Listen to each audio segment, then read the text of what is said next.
recensement il fait bandana au babengi na mois de juillet il y a 2022 et Keiti 2030. À partir de 2030, ndesiko toko que na élection.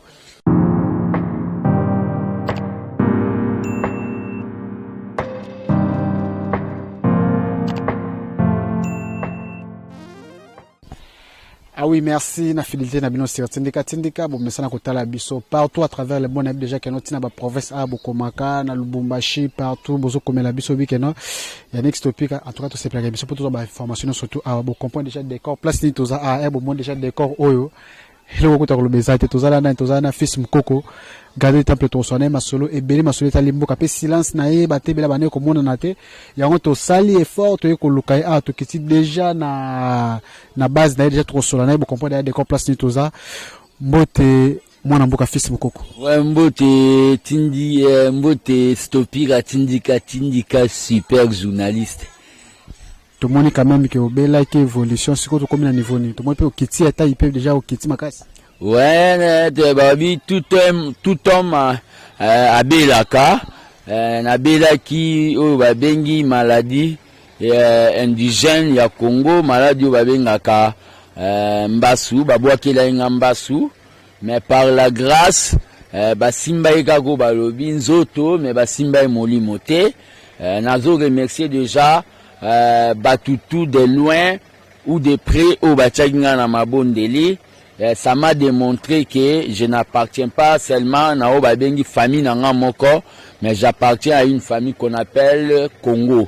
Na remercier bango, mais na zoeb sara bato basalaki acte au diabolique que plan na bango ya kolinga kobomanga misupo ba arrêter mission Tshisekedi atikela nga o eza ya ko installer un état de droit véritable au Congo.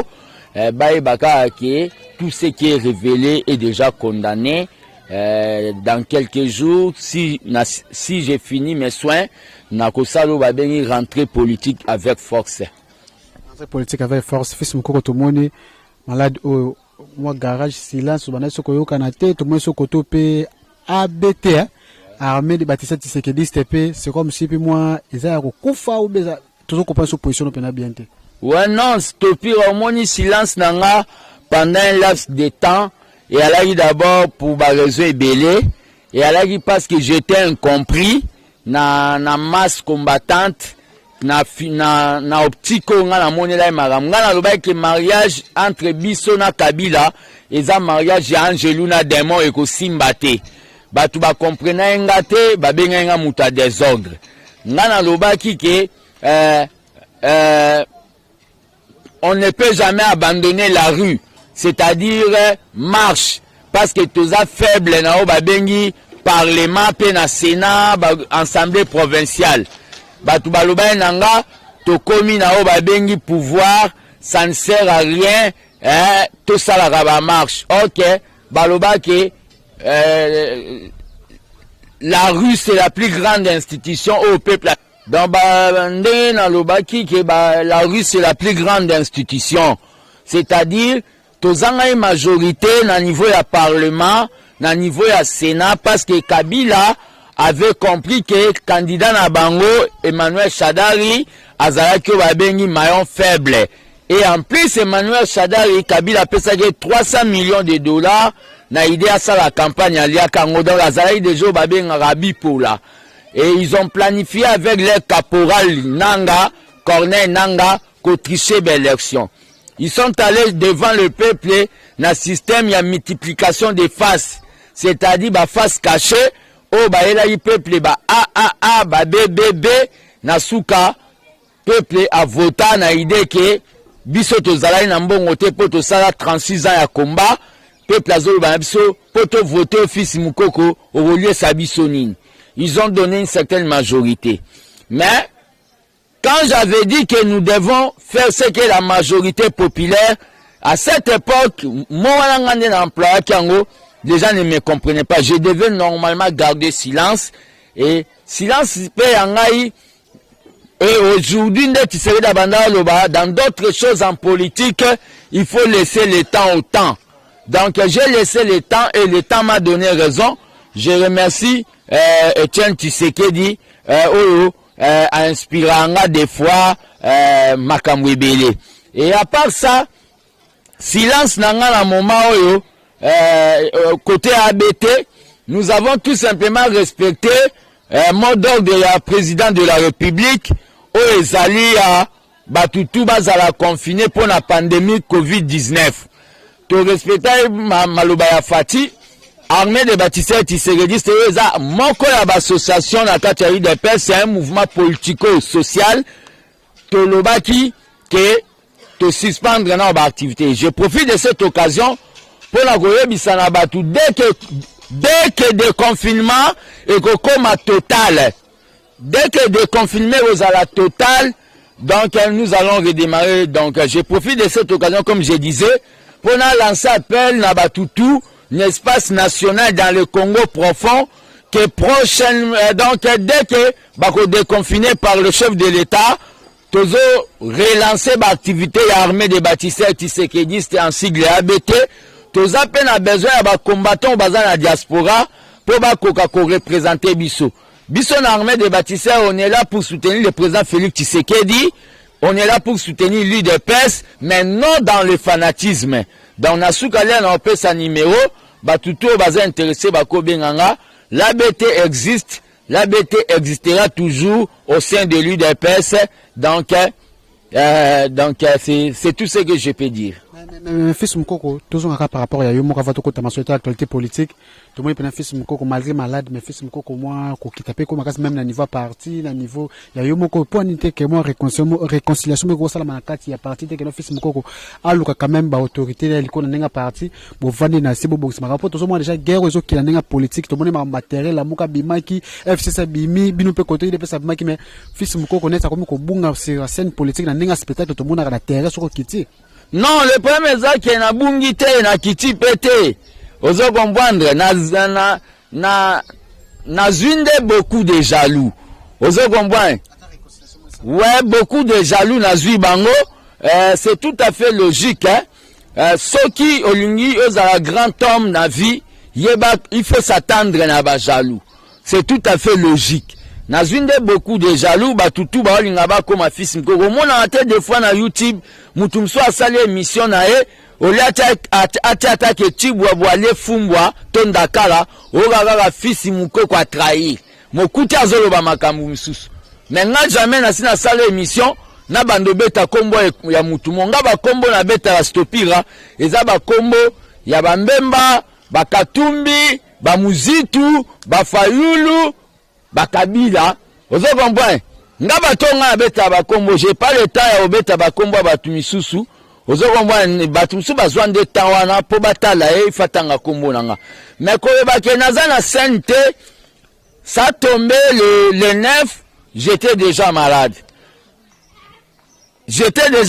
na uto yebisa yo affaire ambaso ya lai ke babetanga ngo de makolo na kota ba bengi retraite politique au moment ba congolais ba ozela après 2 mandats à Fati ba elinga président de la République. Vous comprenez na minute pour la ozala candidat so Fati abeti 2 mandats nae.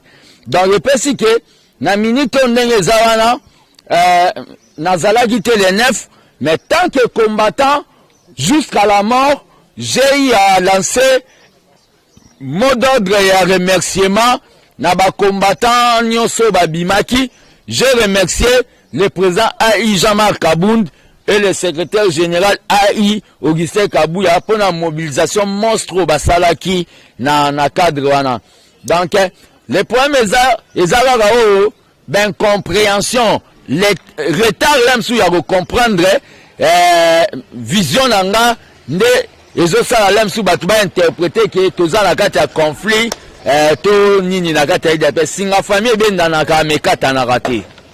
Mais loko mona pe wana ko boya mariage FCC na bino ba no mona teke fils Mukoko azo troubler fils Mukoko azo sa ba mbrema mo ezala kateti peut-être ba raison musupe ba tshako mo libanda pe ke o se ke tu fais le lo makati na nenga fonction na ndenge ya musala mais fils Mukoko loko mona keno après quelque temps a président a IDPS balongo na assemblée nationale ko mona makambo za ko bimaka ka koto FCC ba créer boy ba zongi boy o rolbani par rapport à ça.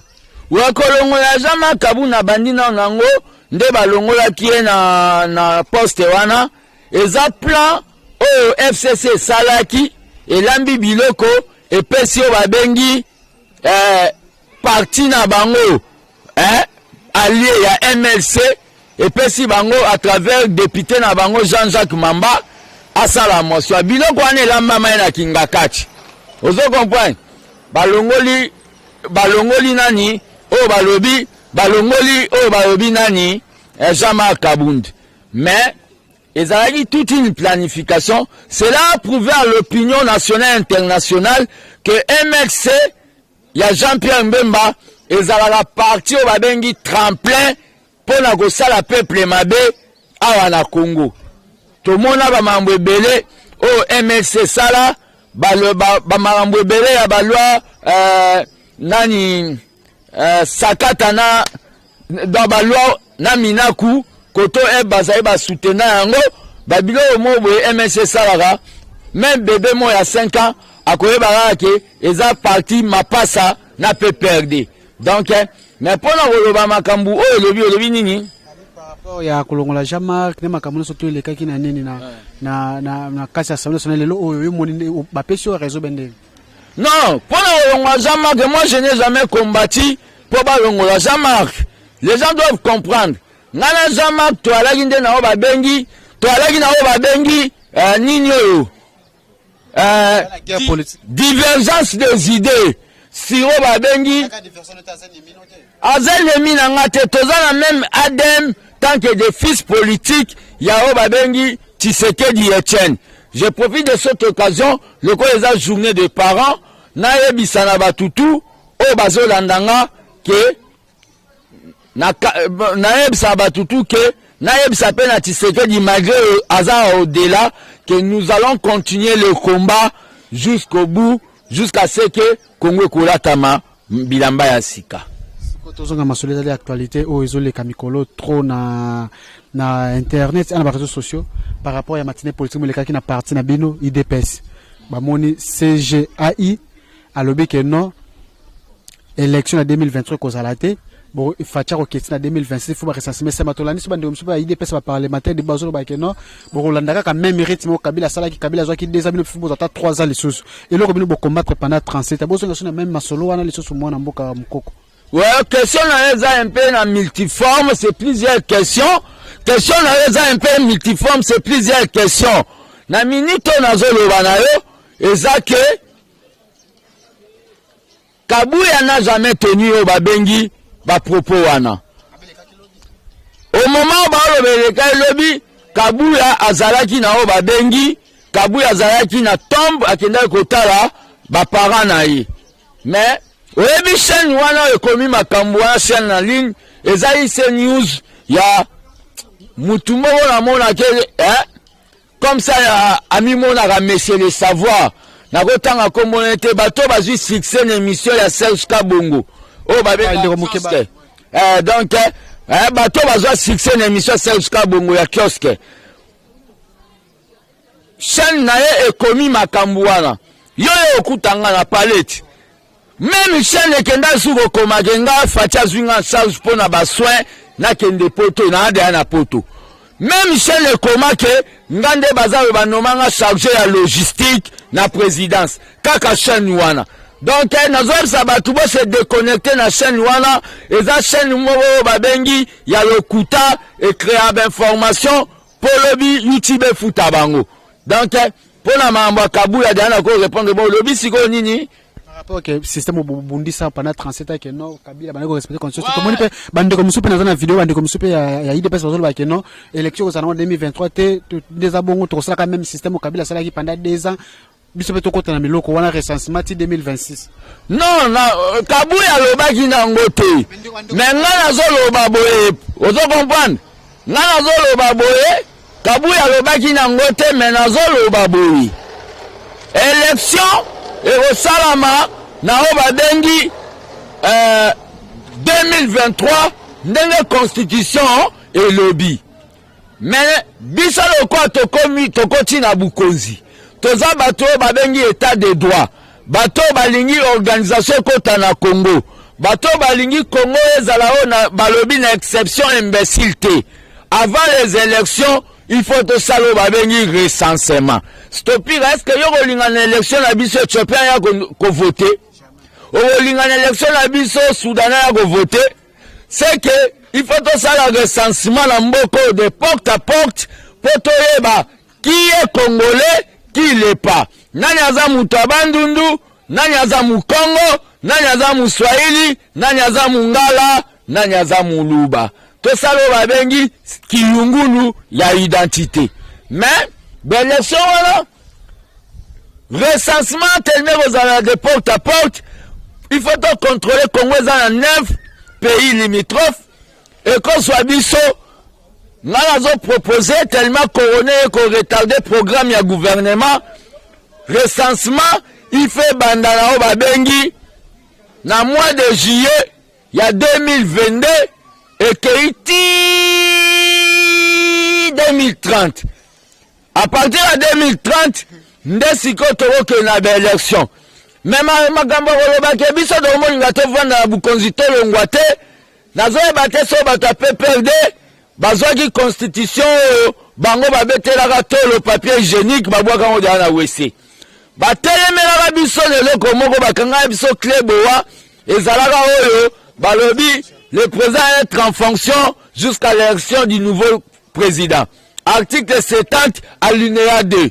Biso betolobi tellement que recensement au salama de mois de juillet 2022 2030 faut-il rester en fonction jusqu'à l'élection du nouveau président. Où est le problème? Il n'y a pas de problème. Tu violer la disposition constitutionnelle. Tu as la constitution. Tu as la constitution. C'est ça l'état de droit quand nous respectons la constitution. Donc, moi, c'est déjà un faux débat. Il faut que ça le recensement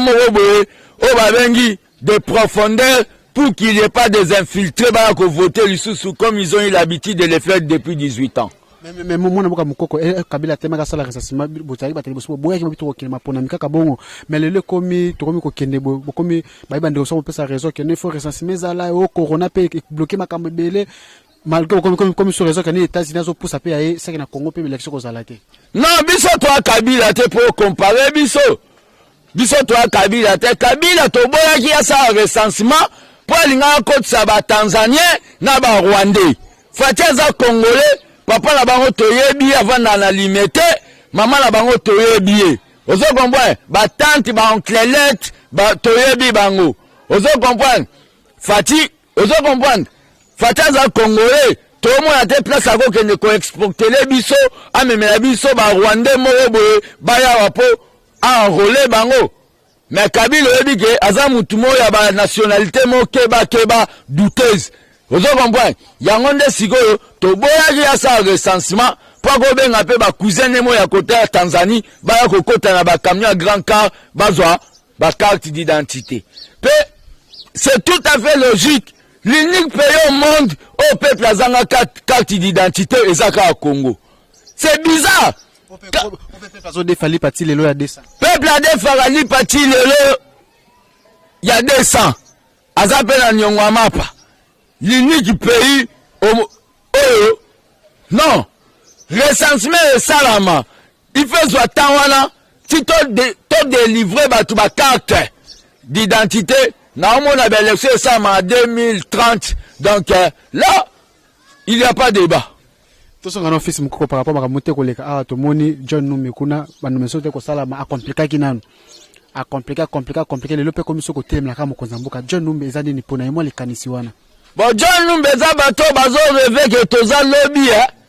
Que toza lelo.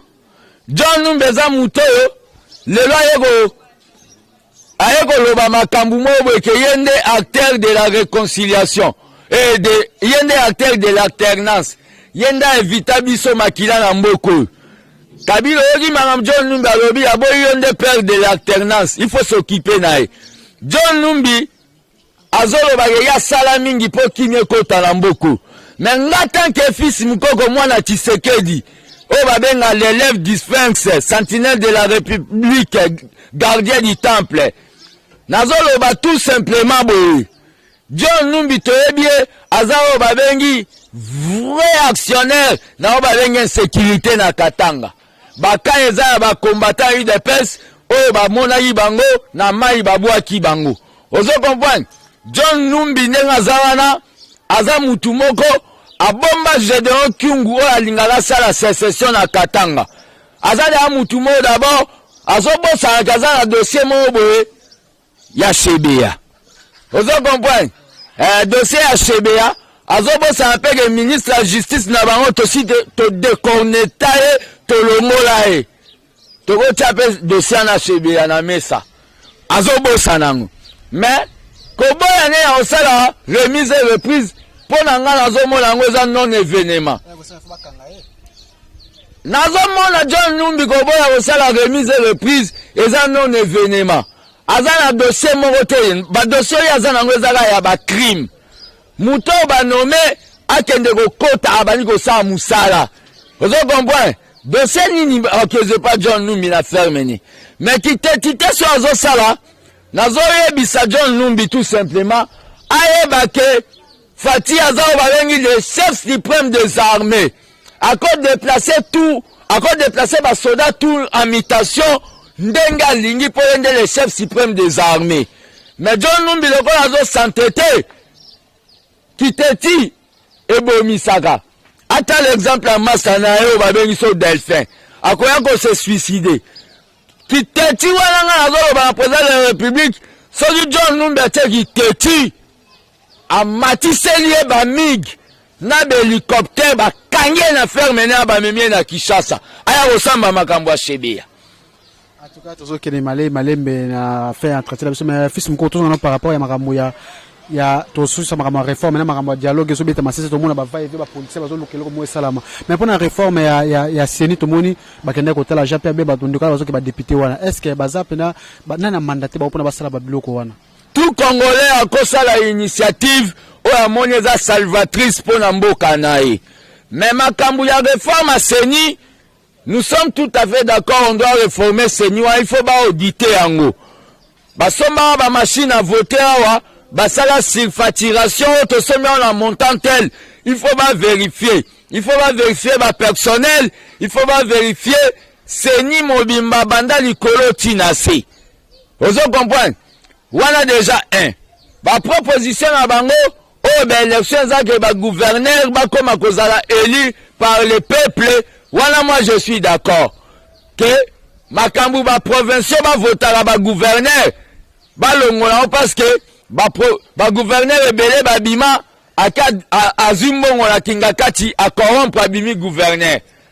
Wana déjà point oh que biso mongole ti ba habitant ya ville ya Kinshasa to ya ville ya Katanga to yao babengi Sud Kivu to ke vraiment to au voter président au voter député na yo au voter pena gouverneur ozo comprendre wana naza d'accord mais loko moko o nazo lingana timbi sa pena eve ba combattant zanini batu wana bazoya soki bomoni FCC ba soutenir loko moko c'est qu'il y a quelque chose bazo linga ba cacher batu wana bazoya na proposition que l'élection a deux tours. Voilà la boyango, tant que sentinelle de la République. Na boyango pona nini, na 2006, tokenda ba élection, et beta le Kabila a mis premier, Mbemba Bima deuxième, Gizenga troisième. Et pesi que Tata Gizenga, aye pa Mbemba, aye psi bon, ndenge nini, nga za troisième po batu nanga ba voter et zandeni. Gizenga Mbemba psi bon, na koma na bukonzi toko solo la tata bimi abina repeso réponse na mona pe Kabila ko koma comme pas Kabila la kisi ba manganèse na ba or na ba coltan ba mo tata bimi alobi to voter mwana mbala mo palu depuis wana nde e koma nango bato akinga kati yango ndenga na boye élection de tout élection fait za ba benga tour unique mort subite combat cage ba poli c'est-à-dire ceux qui t'ont meki kozongi sélection à deux tours. Fatia Obima premier, X abimi deuxième, Y abimi troisième. Malama X wana, ceux kaza mutu ya FCC, bakoya ko luka Y, bapesi mbongo mbamo bamati likola fati makambo wana deja élection ekotika ya tout mobiso te mtosala yango bino nde bosala yango po bozala asike boganye bocha biso bime biango erata tozala na bar poto eza peuple na minute on azoloba na yo makambo to bazoloba mais dialogue bango bazoloba na dialogue ya bosala yango une semaine bayaka na ba dialogue na eumelaka po bazwa perdiem dialogue ya bosala une semaine batali loi organique aseni 1.3 bakati ozo comprendre mais dialogue wana ezaka na motif moko bakolobela ce qui est les élections seni après dialogue ça partage à gâteau peine to message pas question de partage à gâteau pas question de partage à gâteau babilo kwa eza de révolu ya Kabila oya la ils comme il a fait un mandat créer dialogue et ça ba système ba dictateur pas question de partage à gâteau dialogue ezaka na point moko l'ordre du jour audit et organisation amendement ya ba loi ya CENI 1.3 makambo partage Congo za gâteau na bango te pour ba partage yango soit on a ko beta lisolo c'est ça dialogue bazota da intérêt na bango malgré ba ko ne pona mama CENI mais Congo za gâteau te pour ba partage yango tous on asko kama premier ministre un moko bani par rapport premier ministre ndiko moko komelinga bi yanix topeka ko mona keno premier ministre na président de la république bazo moi moto za pena bi to bani par rapport à PPI Luka par rapport à Koko wana ya premier ministre batela biso omoni FCC buli na bango ya la nini to pesa fatigue mpwaka mutu mwa sa lemba na idée ke azana ba problème a misu ya ba tension na idée ke mutu ana sa lelo te pour fatia échouer père wana azagu tunao ba bengi aza même analphabète na ba bengi analyse ya droit constitutionnel professeur à l'université au cause un professeur à l'université mais ceux qui Ozao babengi lié na mbongo au comme professeur Liao Maxel l'un de mes présidents l'UDP que son âme repose en paix à l'Obaka. Science sans conscience n'est que ruine de l'âme. Ba professeur Ebele bazakuna na campus. Makabatangi sabako ba étudiant mususu. Ako alaza professeur d'économie. Zoé Tchega ministre de finance. Au mot la commune parce que et ça bon on de liya waluba père wana zao na obenga premier ministre mo écran plasma o télécommande des ala kinga catch to kate courant to tinge mission azo comprendre na nous que l'air zate le gouvernement doit continuer à fonctionner ozo comprendre donc il fallait pas zela le ko les affaires à famille na bangwa kinga catch mais nazo yebise ka abu mbalo to tinda kyo pembeni na Katanga mbalo zoya okene ya Katanga to signé 140 ordonnances mbalo zoya to tindo na Japon 3 mois leo aussi si Japon bo bani za musika Singapour to tinje su na Singapour après to tinje su na Colombie 2 mois to signé 500 ordonnances total so lobani bazo lingande ba bomisa pe wana AVC charge ba pesie wana ekoki na mutu na eti. Donc, d'abord, Koutou a démissionné d'abord parce que l'effet à Rossel, la président, l'effet à Rossel, la président, au lobby, communiqué de presse, aux autres comprennent. L'effet à Rossel, la président, communiqué de presse, et ça déjà, au lobby, que manquement grave, oh, ya sali. Aux autres comprennent. Donc, c'est un premier ministre, Magamba Dola, ils ont concerné et pour les chefs de l'exécutif, Bazana va comprendre, Bazo Sala, donc, ils ont mérité la démission pour président à nommer nouveau, ils ont mérité la démission pour président à nommer nouveau formateur, informateur, à identifier une nouvelle majorité. En tout cas, tout ce qui est derrière Malé, mais pas tout ça entretien à Bisso Fils Mukoko, mais moi, actualité où t'es collègue, puis aux alliés qui t'ont une question par rapport au monde en débat, serviteur de débat, collègue, bazo recruter le pouvoir, na bino au pouvoir actuel, bazo laisse sa pénalité d'ailleurs, bosso qui est beaucoup au côté de la présidence, c'est pas mon côté de mon connaît faut c'est pire, comme on a pasteur, c'est Sony Kafuta, Denis, c'est bazo les latines, médias qui n'ont pouvoir, bazo liaté, maboko makasi les qui vont bani. Médiocrité à pasteur wana, mbongo na sole tout pasteur wana. Otomona bango bazao babengi ba chef de moralité oke baza batu balinga chikon baeda biso nani baeda biso to sala 50% bango basala 50% baeda biso nani nga ku l'église nanga mona sambela la catholique ngande na kenda sango akomolinga benda messe na se kata messe bakombata ba libanda to kende baeda biso nani baeda biso nage bangonde kutu bake au créer des ordres baela biso ronsar na ebisa ke stopi nga iso batu bakoma benga prophète politique nyonso na loba ya on salama na sala ke mission mo la concert na bino mo ya presse na yebisa ke malonda au salate ronsar lelo pas salite ozo comprendre premier ministre ya papa ko na ebisa ke bako yambote Fati pa yambaki. Merci Fati po yo karanga vraiment base na yo. Problème ezake ba pasteur wana ba olo ba Fati za maboko flambeau azwa. Ozo comprendre? Ayi bambo on a que ça l'état pe savon. Hein?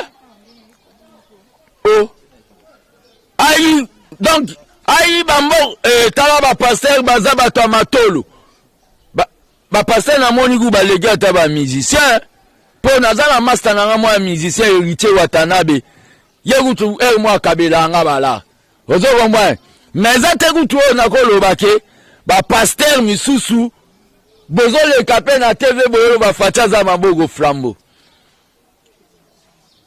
dans ba prière na ba lingi ba tekela ngo fati so bo lingi na no sambele te bo vandi na bino biso moto sambele na nde na biso yango ne na ebisaki mutwana o babenga basoki monseigneur soka archevêque mbongo wana tribaliste o a créé makambu kuna na seni est muluba toza nde kwa fati ndo ikasanjo afinga kabiso bato yi depes aza muluba mais mbongo le chèque ya ba cardinal tomona malula tomona etu tomona ba cardinal ambongo yo un cardinal tribaliste aza antichrist akomo pesa nga posana koma ata musulman ata pesi nga communion na oliate ambongo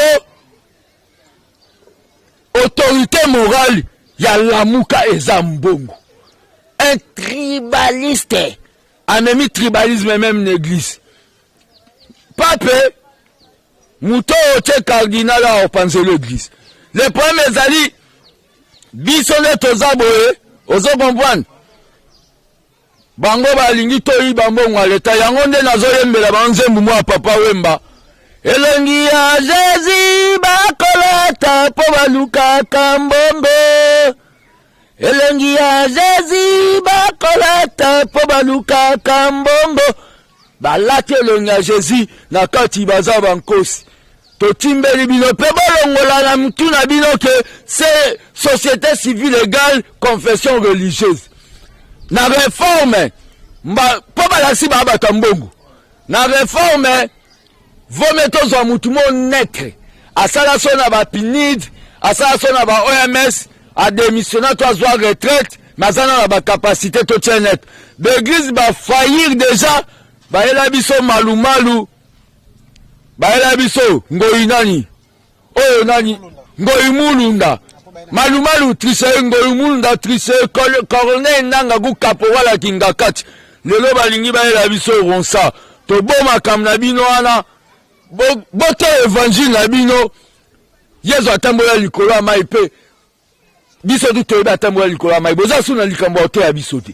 En tout cas merci beaucoup ezalaki fils mukoko na micro na biso ya tindika fils moko to komina suka molo basuka bandeko to baza kotala biso ko bisa bangoni poto sisa entretien na biso lelo lilo basuka oyo na kolo ba batutu ba otala biso eza d'abord nazo pesa message mo na famille ya Vital Kamerhe to constata ki dernièrement défilé ya batu mo na prison et créa ki moi polémique wana esali ke batu wale ba oke na prison ambo solution le pa kendaki na ete so akenda ko sa ba consultation à Senko kuna point d'interrogation na ebite so la kenda kuna ko liesa les pacificateurs communion so ka za catholique point d'interrogation ya mibale Nemi oyo akoma komimona vundwa oyo ya Kabila ye pa kenda eguna na nini.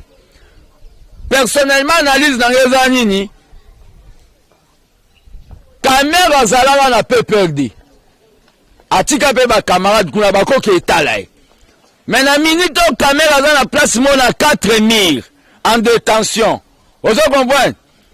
Nazoyebisa na famille Kamera, ce n'est pas important batumisu ya kawana ba kotala Kamera. Parce que na ndenga système bako beta pe ingrédient mo boye endocide formol mo boye mbamoto la mukana tongo RFE ganga o les pacificateurs n'est plus. Les un message mo nazoloba. Pour batu wana baza ba spécialiste ya poison. Ba mona ke lokola aza verrouillé azana na 4 murs banini basalango. Message on ngana pesa. Kamera zane na liberté na ye ya koyamba ba visite mais bon alempe moi réticent réservé na bato ba uta kingakati o ba olinga ba kendo tala e. Ozo comprendre ce qui déjà kabwana na batu donc esengaka mutazala garder bandi ne yo pour garder bandi na yo. C'est ça. Mais nazo pesa numéro na nga ya contact pour na batu tout baza intéressé na mouvement politico-social eza au sein de l'UDPS ABT armée de bâtisseurs tisseredistes numéro na nga ya contact ezali plus 243 85 084 65 55 plus 243 85 084 65 55 wana bozwanga moko o babengi juriste Malema congolais qui serait dans Nouveau Testament, sentinelle de la République, gardien du temple de la démocratie, l'élève du Sphinx. En tout cas, merci beaucoup. Merci à Rife qui sont, merci à Papi Kelly, merci à Mamé Lizé Matondo, abonnez toujours na chaîne Abisso, na Tiki Bino Balasima. Ciao.